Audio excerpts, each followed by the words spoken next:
Markets have bad breath? Where's the Listerine?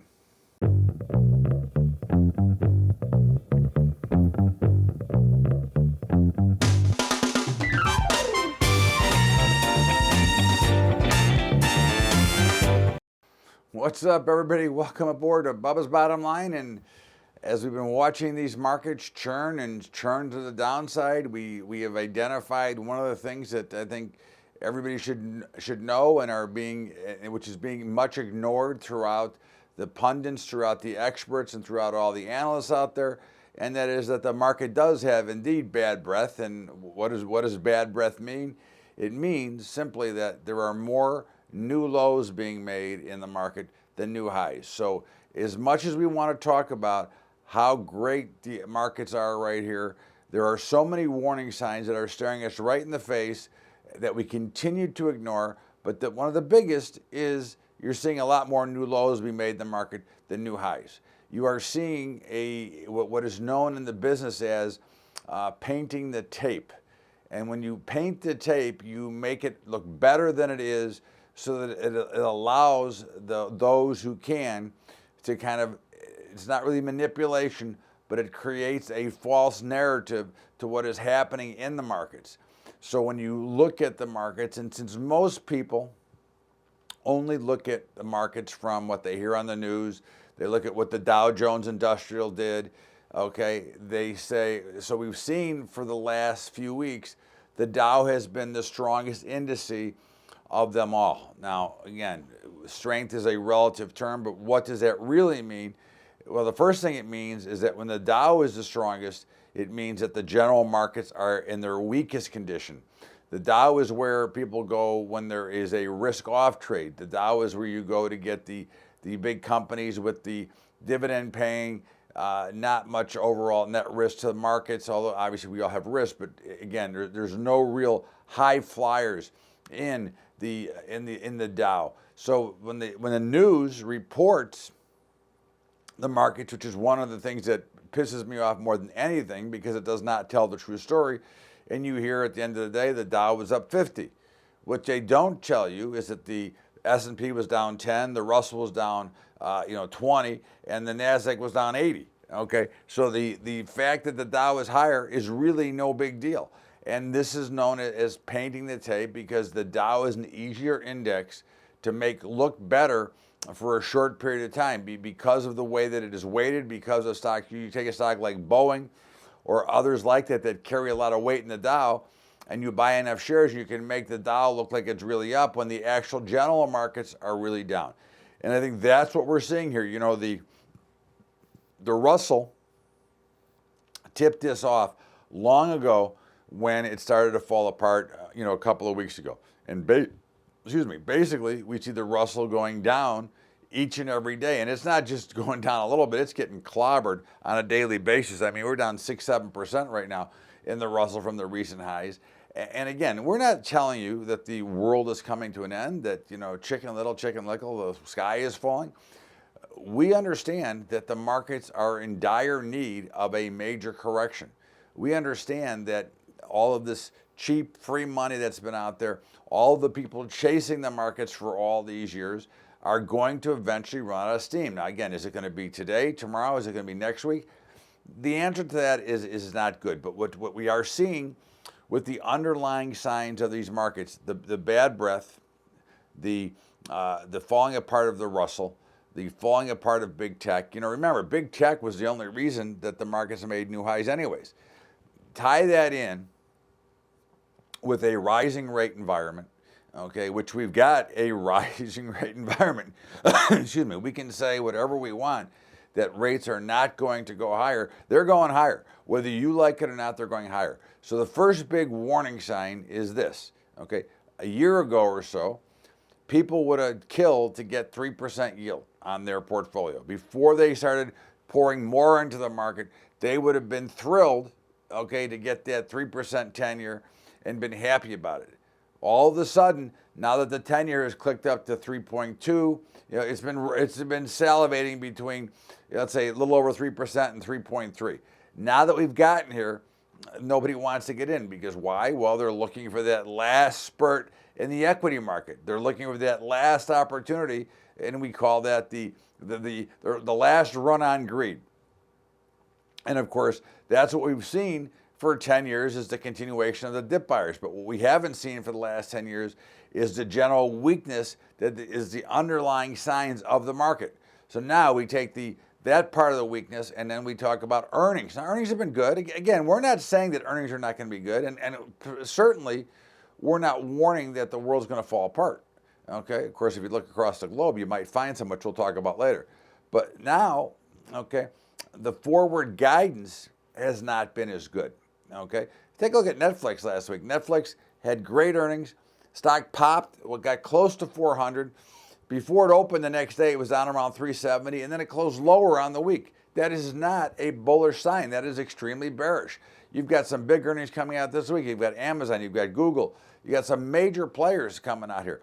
So, Caterpillar. So what's going to happen? Well, we'll see. But again, I think one of the things you have to look at is the forward guidance. So we take a look at the debt, we take a look at the rising rates, and now what are we going to have now? We're going to have a battle to hire employees, which is going to mean rising wages. And again, I'm thrilled that the employees are going to finally get their pay. But what's happening here is now that money, the higher rates and the paychecks are going to come right from the bottom line. So they're going to have to guide lesser forward. Okay. Plus the fact that we've already have an assumption that the economic times are going to slow down a little bit as we go forward. And so you've got a lot of things building here that, again, we continue to ignore.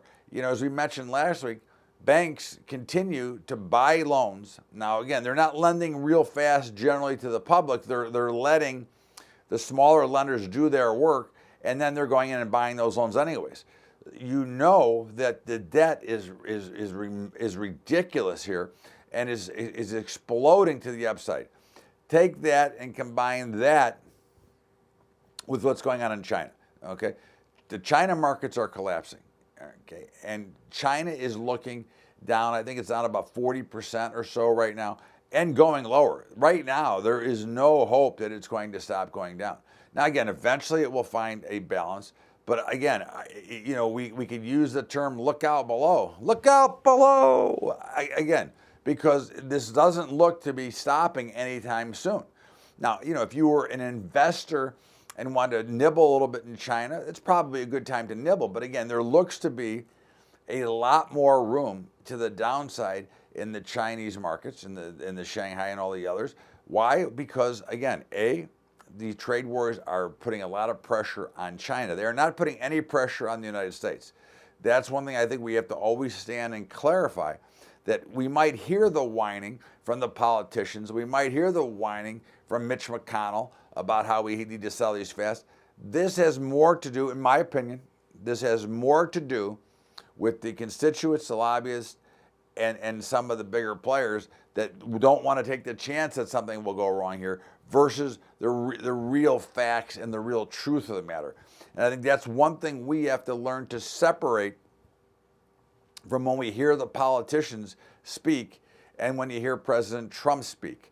I think that President Trump, in my opinion, has no axe to grind. He is not looking to get extra favors for himself. His goal, in my opinion, is to become the best president ever. My opinion is he is going to continue to work hard to make himself become the best ever. Okay?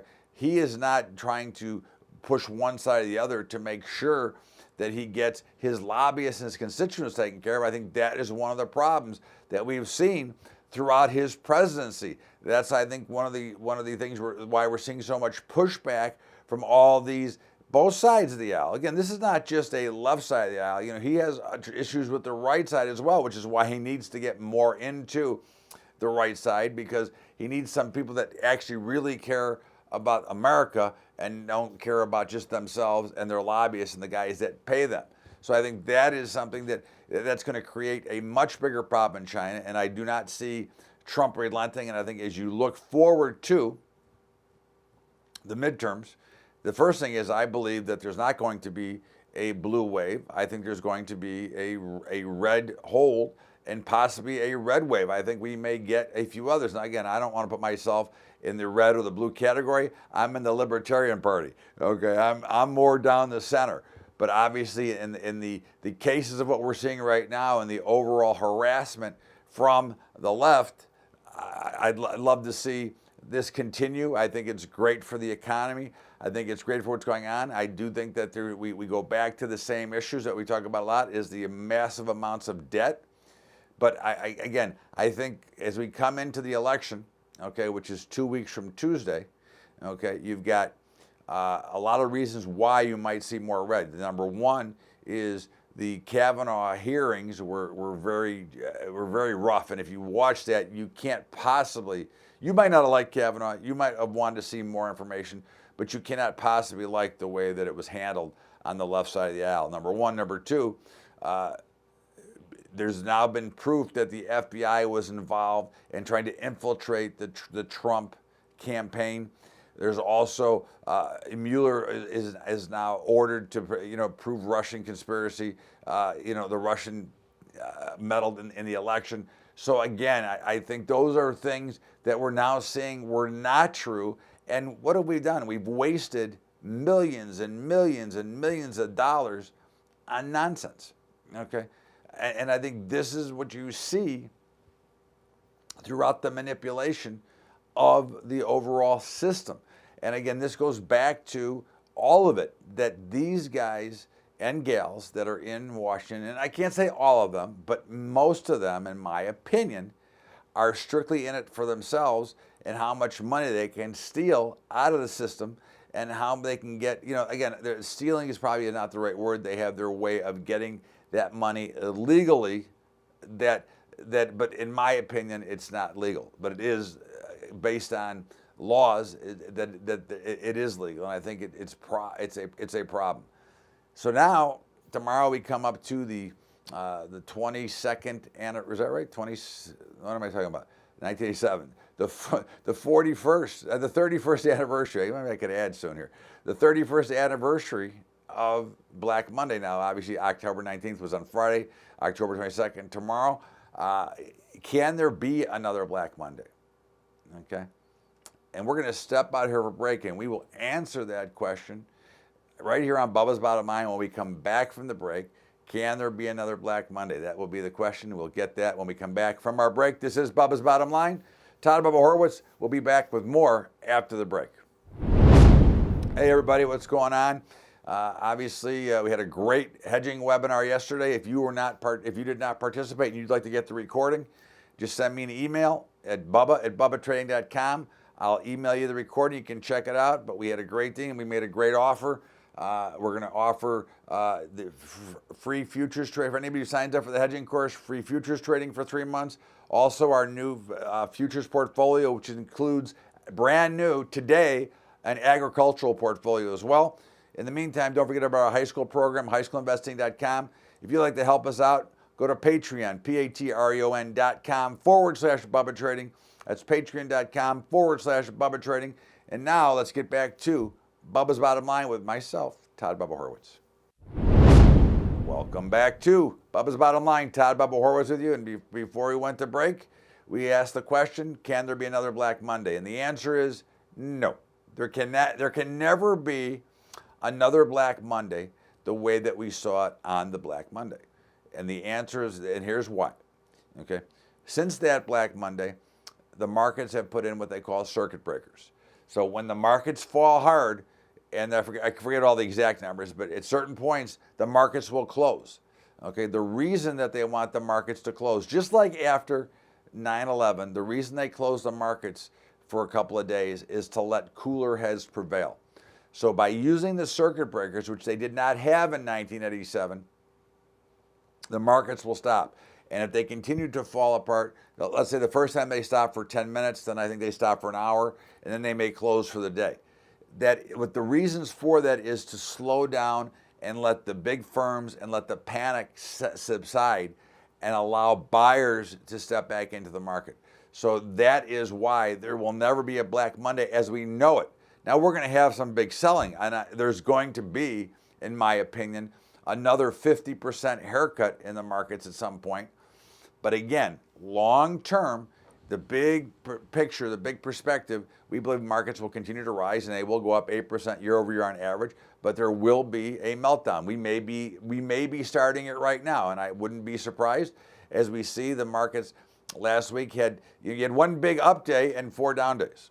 Okay, now the big up day, was good, but again, that is exactly the pattern that we're looking for when we see these markets and we work on these markets. That's what we were looking for.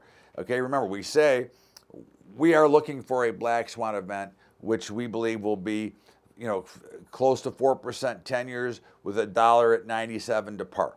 But forget all that. What we're seeing here is the overall markets pushing lower, okay? And what we see is this big, sharp rally, which, as we know, okay, bear market rallies or markets that are turning over rallies, the bigger and the more vicious that they are, the more likely they should be sold. And of course, had you sold that rally, you'd be very happy right now because it's sold off. It's given up almost all of the gains from that huge rally on Tuesday.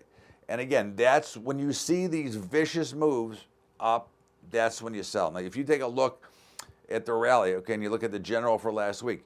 So Tuesday, the NASDAQ rallied, I think, over 200 points. It closed lower than the week and gave up most of those gains, okay?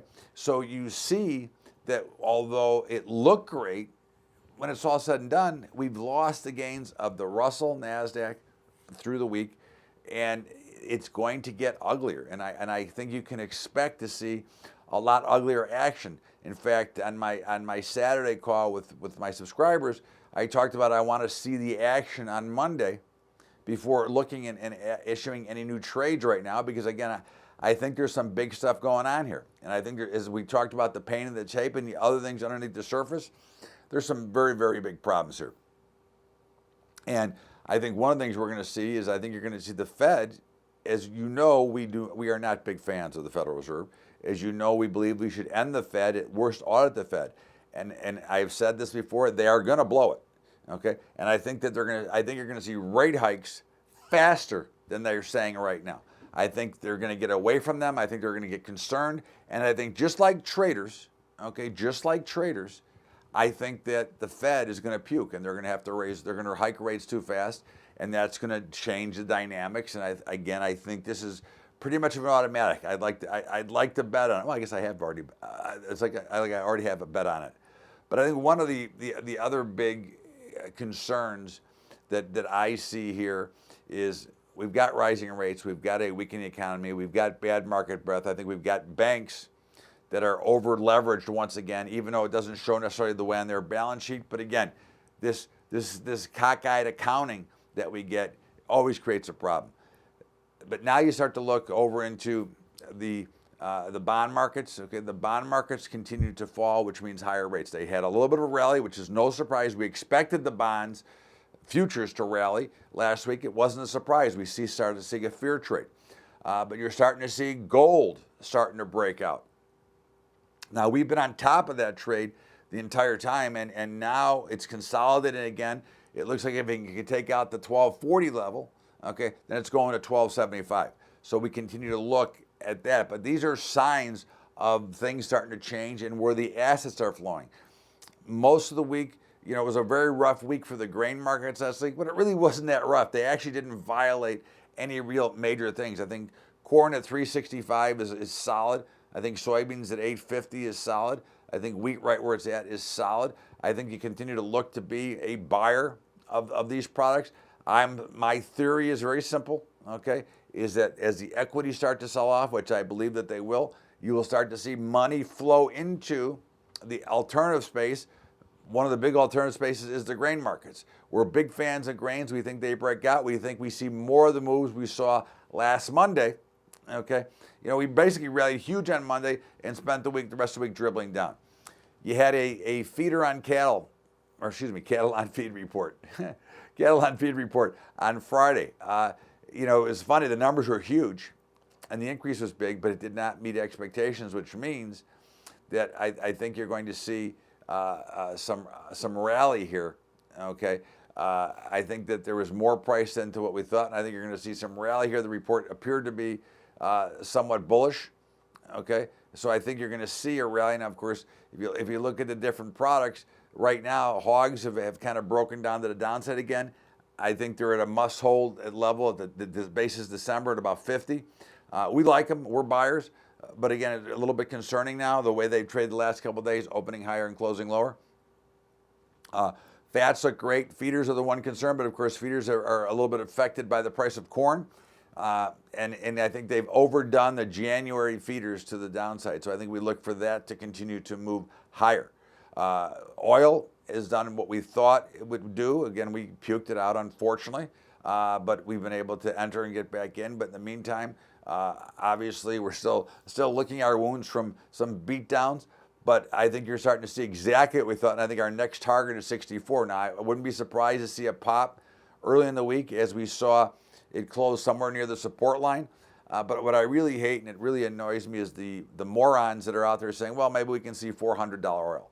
Now, I can say this to you, as you guys watch me each and every week, that this is more of a contrived and manipulated type of situation to try to drive the prices up. Now, I have been asked to be on air a couple of times, but I had to decline because they wanted me to say things that I do not believe. Like at one time, this goes back a couple of years ago, but they wanted me to say that oil was going to get to 200, which I did not believe. Okay, so again, I will never say anything that I don't believe, but people that are trying to force you to make an investment in something, in this case, they want you to buy oil because they actually really believe it's short, so they make these ridiculous, moronic calls to, in this case, to the upside, and of course, they're looking to sell underneath. I think that's one of the things that we look at. I think one of the things you also want to look at, and why this always makes the news, is the cryptocurrencies, the ICOs, initial coin offerings, and right now there's about 80% of them, the ones from last year, are in the red. Did we not forget the NASDAQ? Okay, again, we can compare this somewhat similar.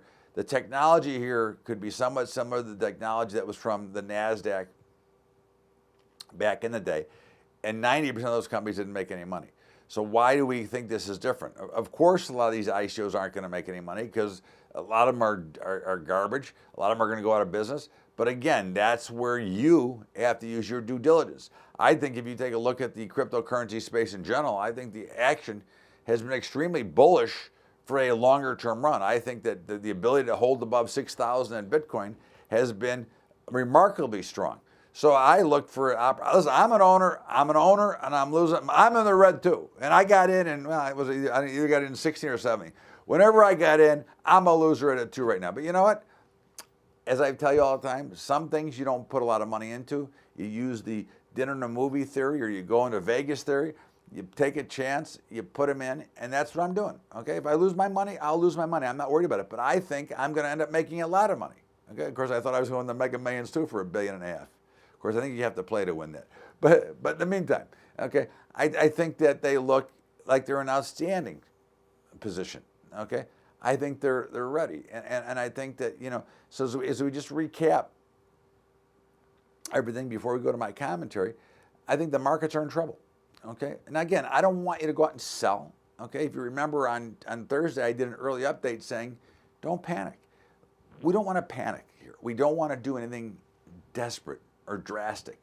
Take a look at the market, take a deep breath, okay, and then make your decision based on a fundamental or technical reason why you need to get out. Okay, you know, if you've got a company that you're long in the stock market that is going lower, okay, and the fundamentals have changed, you know, then you have to throw out the technicals. If there's a problem in the company now, then you just need to execute and exit that trade.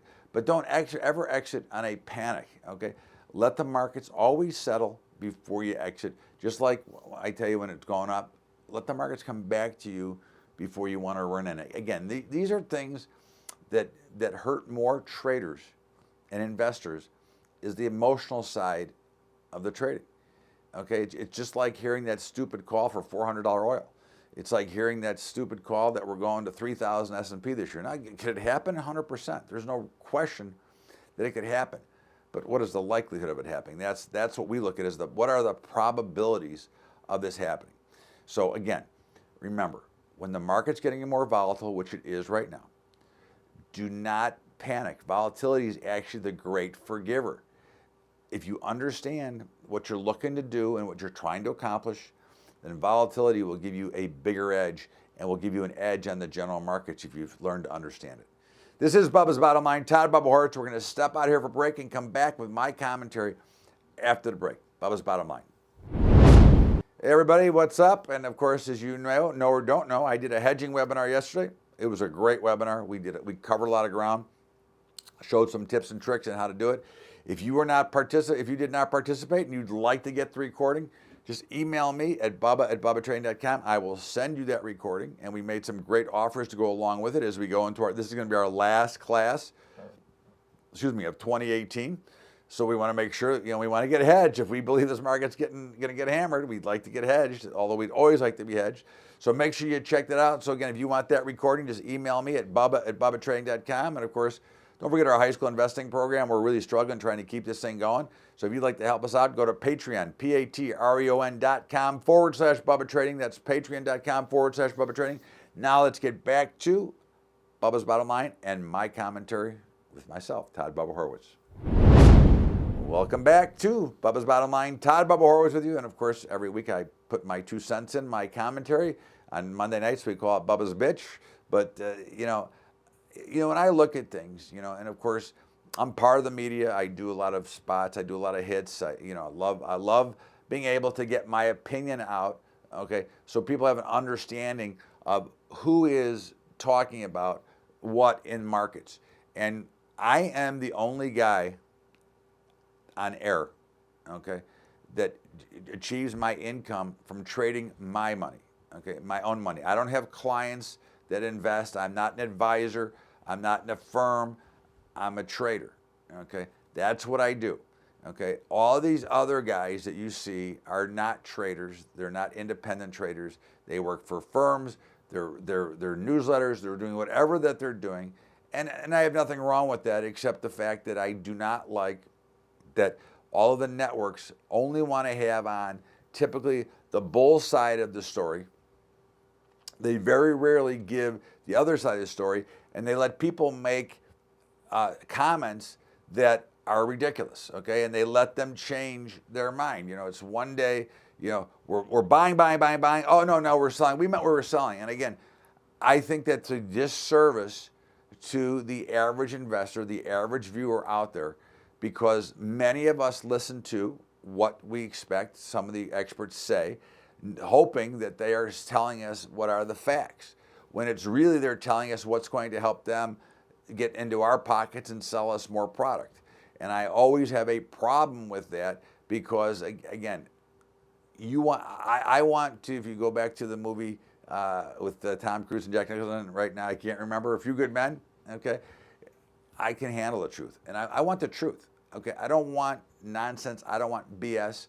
I don't want to see one company represented that has 5 different newsletters that each play a different side of the market, okay? So that one of their newsletters is always going to be right, okay? I find that to be a great problem. I found that to be a problem in the tout services over the years. I find it a problem today, okay? And I do not like that we only get a view of one side of the market, okay? And it's typically just the bull side, because I think that also misleads the average investor. This ties into what we talked about, the painting of the tape, okay? This is done to mislead the investor. It's done to create action, okay? It's like the fear mongers will come out, and one of the biggest fear mongers who was out is now saying, well, buy cheap puts, okay? Well, again, I don't know how much you know about options or not know about options, but options, there's no such thing as a cheap put, okay? Options themselves are always fairly priced unless they are expensive, okay?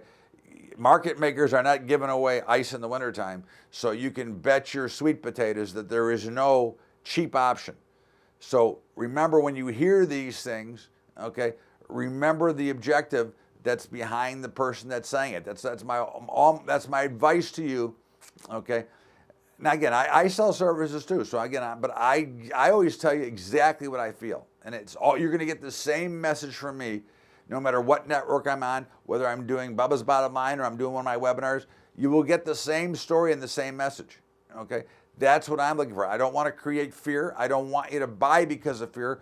I want you to learn and understand. And I think that is the disservice that is done by the major networks because they allow more of this garbage to flow without actually telling the truth. They do not have enough respect for their viewers that they can have an understanding of how the markets actually work. And to me, I find that pretty disappointing. In the meantime, everybody, have a great weekend. This is Todd Bubba Horwitz, Bubba's Bottom Line. And of course, we got football. We got football all day today, but the big game tonight, the flex game, Kansas City against Cincinnati. I think that Kansas City continues to roll. As much as it pains me to say, I think Kansas City continues to roll. Have a great weekend, everybody. Thanks so much. We'll see you back here tomorrow for Bubba's Daily Update and next week for Bubba's Bottom Line. Thanks, everybody. We'll see you later.